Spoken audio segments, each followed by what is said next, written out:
በጣም የተለመዱ የሚመስሉ ነገር ግን ከባድ የጤና ችግር ምልክት ሊሆኑ የሚችሉ 5 ነገሮችን ዛሬ አሳያቸዋለሁ። ብዙዎቻችን እነዚህ ምልክቶች ችላ እንላቸዋለን። በተለይ አምስተኛውና የመጨረሻው ምልክት ወሳኝ ነው። አብዛኛው ሰው የሚዘነጋው ነገር ግን የሁሉም ነገር መነሻ ሊሆን የሚችል ነው። ምን እንደሆነ ለማወቅ እስከ ቪዲዮ መጨረሻ ድረስ አብራችሁን ቆዩ። የማታምኑትን ነገር ነው የምነግራችሁ። እንኳን ወደ ቻናላችን በሰላም መጣችሁ። ዛሬ ዝም ብለን ምልክቶችን አናወራም። ሰውነታችን የሚልከው እንዴት ማንበብ እንዳለብን ነው የምንማረው። ሰውነታችን በጣም ብልህ ነው። ችግር ሲኖር በራሱ መንገድ ይነግረናል። እኛ ብቻ ቋንቋውን መረዳት አለብን። በሺዎቹ የሚቆጠሩ ሰዎች እነዚህን ምልክቶች በራሳቸው ላይ አይተዋል። እናንተም ከነሱ አንዱ ልትሆኑ ትችላላችሁ። እስኪ ራሳችሁን ፈትሹ። በመጀመሪያ ምልክት እንጀምር። ምልክት 1 በአንገትና በብብት ስር ያሉ ጥቁር ምልክቶች። ይሄን አይታችሁ ታውቃላችሁ? በአንገት ዙሪያ፣ በብብት ወይንም በሌሎች የሰውነት መታጠፊያዎች ላይ የሚወጣ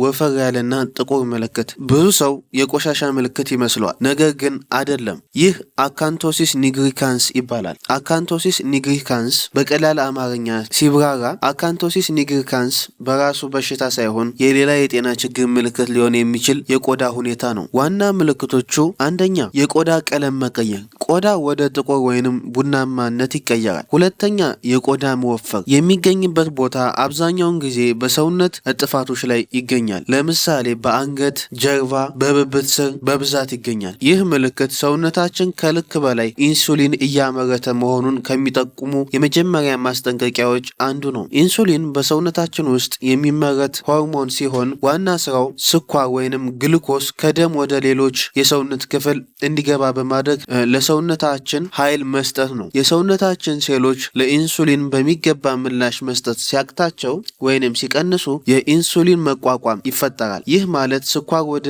ሴሎች ከመግባት ይልቅ በደም ውስጥ ይከማቻል። የአካንቶሲስ ኒግሪካንስ መንስኤ ከመጠን ያለፈ ውፍረት፣ የሆርሞን መዛባት፣ አንዳንድ መድኃኒቶች፣ አልፎ አልፎ ደግሞ የካንሰር ምልክትም ሊሆን ይችላል። ይህን ምልክት ችላ ማለት ምን ችግር ያመጣል? የውበት ችግር ብቻ አይደለም። ይሄ ማለት ለሁለተኛ አይነት የስኳር በሽታ በጣም ተጋላጭ እየሆናችሁ ነው ማለት ነው። ይህ የሰውነታችሁ የመጨረሻ የማስጠንቀቂያ ደውል ሊሆን ይችላል። እስኪ ቪዲዮውን እያያችሁ አንገታችሁን ወይንም ብብታችሁን በእጃችሁ ዳሱት። በአጠቃላይ ይህ ቆዳ ለውጥ ከታየ መንስኤውን ለማወቅ ተገቢውን ሕክምና ለማግኘት ሐኪም ማማከር አስፈላጊ ነው። ምልክት 2 የተሰነጠቀ ወይንም የጎደጎደ ምላስ። አሁን ደግሞ ወደ አፋችን እንግባ። ምላሳችሁ ለመጨረሻ ጊዜ በመስታወት ያያችሁት መቼ ነው? ልክ እንደዚህ የተሰነጠቀ ካርታ የመሰለ ወይንም ጎድጎድ ያለ ነገር ካለው ይህ ፊሸርድ ታንግ ይባላል። ብዙ ጊዜ ጉዳት የለውም፣ በዘር ሊመጣ ይችላል። ነገር ግን በአንዳንድ ሰዎች ላይ የቫይታሚን ቢ እጥረት፣ የሰውነት ድርቀት ወይንም እንደ ሾግሬን ሲንድረም ያሉ የሰውነት በሽታ የመከላከል ስርዓት የሚያጠቁ በሽታዎች ምልክት ሊሆን ይችላል። ሾግሬን ሲንድረም በቀላል አማርኛ ሲገለጽ ሾግሬን ሲንድረም የሰውነት በሽታ መከላከያ ስርዓት በስህተት የራሱን ጤናማ ህዋስ የሚያጠቃበት የጤና እክል ነው። ይህ ችግር በዋነኝነት የሚያተኩረው እርጥበት አምራች እጢዎች ላይ ነው። በተለይም እንባ፣ ምራቅ በሚያመርቱ እጢዎች ላይ ጉዳት ያደርሳል። የሾግሬን ሲንድረም ዋነኛ መለያ ምልክቶች እነዚህ የሚከተሉት ያካትታል። አንደኛ የአይን መድረቅ። አይን ውስጥ አሸዋ እንዳለ የማቃጠል ወይንም የማሳከክና የመቆርቆር ስሜት ይኖረዋል። ሁለተኛ የአፍ መድረቅ፣ ለመዋጥና ለመናገር ያስቸግራል። ይህ ደግሞ ለጥርስ መቦርቦርና ለአፍ ኢንፌክሽን ተጋላጭነትን ይጨምራል። የውስጥ አካል መጓደል፣ እንደ ጉበት ያሉ ውስጥ አካል ሊጎዳ ይችላል። መንስኤው ምንድን ነው? የሾግሬን ሲንድረም ትክክለኛው መንስኤ አይታወቅም። ነገር ግን በዘር፣ በአካባቢያዊ ሁኔታዎችና በሆርሞን መዛባት ሊቀሰቀስ እንደሚችል ይታመናል። መሀል ላይ በብዛት ይታያል። እድሜ አብዛኛውን ጊዜ ከ40 ዓመት በላይ በሆኑ ሰዎች ላይ በብዛት ይታያል። ጾታ ከወንድ ይልቅ በሴቶች ላይ በብዛት ይታያል።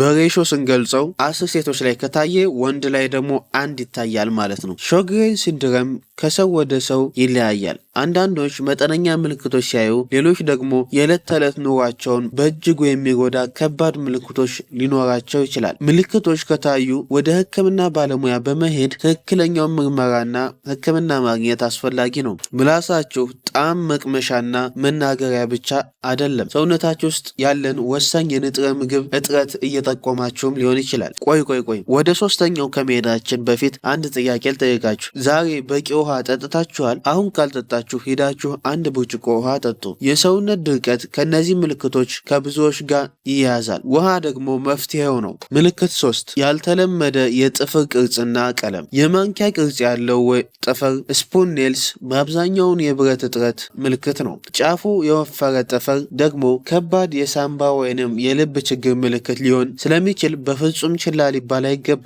በጣም የገረጣ ጥፍር ደግሞ የደም ማነስን ሊያመለክት ይችላል። ጥፍራቸውን ተከታተሉት። ስራው የውስጥ ጤናችንን የሚገልጽ ወሳኝ የሰውነት ክፍል ነው። ይህን ምልክት ችላ ማለት በሰውነታችን ውስጥ ኦክሲጅን በትክክል እየተዘዋወረ እንዳልሆነ የሚጠቁመውን ማስጠንቀቂያ ጆሮ ዳባ ልበስ እንደማለት ነው። ምልክት 4 በቀላሉ የሚደማ ድድ። ጥርሳችሁን ስትቦርሹ ድዳችሁ ይደማል ወይስ ምግብ ስትበሉ? ብዙ ሰው ጠንከር አድርገን ስለቦረሽነው ነው ብሎ ያልፈዋል። ነገር ግን በቀላል የሚደማ ድድ በፍጹም የተለመደ አይደለም። ይህ የድድ በሽታ የመጀመሪያ ደረጃ ምልክት ነው። ካልታከመ ወደ ከፋ የድድ ኢንፌክሽን ሊያድግና ጥርሳቸውን እስከ ማጣት ሊያደርሳችሁ ይችላል። በተጨማሪም የቫይታሚን ሲ ወይንም የቫይታሚን ኬ እጥረት ምልክትም ሊሆን ይችላል። የአፍ ጤና የጠቅላላ ሰውነት ጤና መስኮት ነው። በድድ ላይ የሚፈጠር ኢንፌክሽን ባክቴሪያዎች ወደ ደም ስር እንዲገቡና በልብና በሌሎች የሰውነት ክፍሎች ላይ ጉዳት እንዲያደርሱ ሊያደርግ ይችላል። ስለዚህ የሚደማ ድድ እንደ ቀላል ነገር አትዩት። ምልክት 5 በጣም የተሰነጠቀ ተረከዝ። ተረከዛችሁ ደርቋል? በጣም ከመሰንጠቁ የተነሳ ያማችኋል? ብዙ ጊዜ በውሃ እጦት ወይንም በጫማ ምክንያት ሊሆን ይችላል። ጥልቅና የማያገግም ስንጥቅ ከሆነስ? ይህንን ምልክት ነው መጀመሪያ ላይ የነገርኳችሁ። ብዙ ሰው ችላ የሚለው ግን ከሁሉም በላይ ወሳኝ ሊሆን የሚችለው በጣም የተሰነጠቀ ተረከዝ የታይሮይድ ሆርሞን ማነስ ወይንም የስኳር በሽታ ምልክት ሊሆን ይችላል። በስኳር ህመም ጊዜ የደም ዝውውር መቀነስ ስለሚኖር ቆዳው ይደርቃል፣ ስንጥቁም ለኢንፌክሽን ያጋልጣል። እስኪ ጫማችሁን አውልቃችሁ ተረከዛችሁን እዩት። ምን ይነግራችኋል? እሺ፣ የአንገት ጥቁረት፣ የምላስ መሰንጠቅ፣ የጥፍር መለወጥ፣ የድድ መድማትና የተረከዝ መሰንጠቅን አየን። ግን መጀመሪያ ላይ የማታምኑት ነገር አለ ያልኳችሁ ሚስጥር ምን ነበር? ትልቁ ሚስጥር አንድ ምልክት ብቻውን መታየቱ አይደለም። ትልቁ ማስጠንቀቂያ እነዚህ ምልክቶች በጋራ መታየታቸው ነው። ሰውነታችሁ አንድ መልእክት አይልክም። ልክ እንደ ሙዚቃ ነው። ብዙ መሳሪያዎች አብረው ነው የሚጫወቱት። የአንገት ጥቁረት የኢንሱሊን ችግር ያሳያል። የተሰነጠቀ ተረከዝ የደም ዝውውር ችግር ያሳያል። አንድ ላይ ካያችሁት ሰውነታችሁ የስኳር በሽታ አደጋ ላይ ነኝ ብሎ እየጮኸ ነው። የገረጣ ጥፍር የብረት እጥረት የአይረን እጥረትን ያሳያል። የሚደማ ድድ የቫይታሚን ሲ እጥረትን ያሳያል። አንድ ላይ ስታዩት ደግሞ ሰውነታችሁ በከባድ የንጥረ ምግብ እጥረት እየተሰቃየ መሆኑ ያሳያል። ስለዚህ ሚስጥሩ ምልክቶችን ማገናኘት ነው። አንዱን ብቻ አይታችሁ አትለፉ። ሁሉንም በማየት ለማገናኘት ሞክሩ።